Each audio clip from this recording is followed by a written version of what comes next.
এখন আমরা একটি ব্যানার সেটআপ করব। আমি ফিচার কালেকশন থেকে চলে যাচ্ছি। এরপর ইমেজ উইথ টেক্সট এটিতে ক্লিক করব। ক্লিক করার পর আমি এখান থেকে সিলেক্ট ইমেজে ক্লিক করব।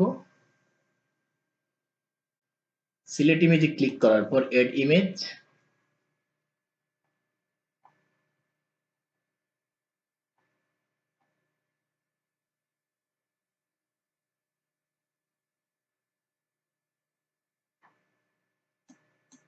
আমি এই ইমেজটি এখানে দিয়ে দিচ্ছি।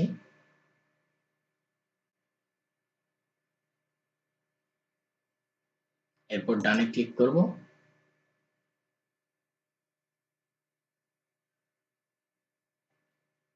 এরপর আমি সেভে ক্লিক করব।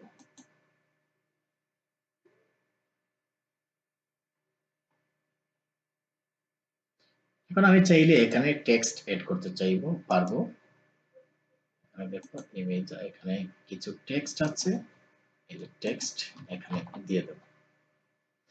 এরপর এখান থেকে আমি লিংক আপ করতে পারবো। এখানে ক্লিক করলে কোথায় নিয়ে যাবে, আমি এখান থেকে কালেকশন সিলেক্ট করে দেব। আমি একটি কালেকশন সেট করে দিয়েছি। এরপর যে টেক্সট কালার এখানে হোয়াইট আছে, হোয়াইটটা এখানে দেখা যাচ্ছে না, আমি এটিকে ব্ল্যাক করে দেব।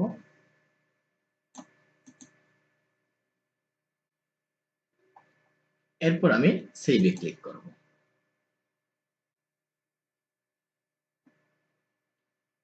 সেভে ক্লিক করার পর রিফ্রেশ করব।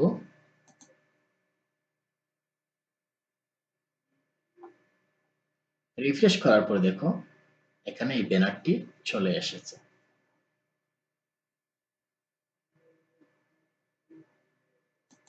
এখন অনেক সময় আমাদের আরো অনেক কিছুর দরকার হতে পারে। যে ইনস্টাগ্রাম ফিড, এটি আমি এখান থেকে রিমুভ করে দেব। এটির জন্য অ্যাক্সেস টোকেন লাগবে, এটি এখান থেকে আমি রিমুভ সেকশনে ক্লিক করলাম, এটি রিমুভ হয়ে যাবে। এরপর আমি চাইলে এখানে আরো কিছু এড করতে পারবো, সেকশন অনুযায়ী আমরা একটু পর এড করব। এখন আমি সেভে ক্লিক করলাম।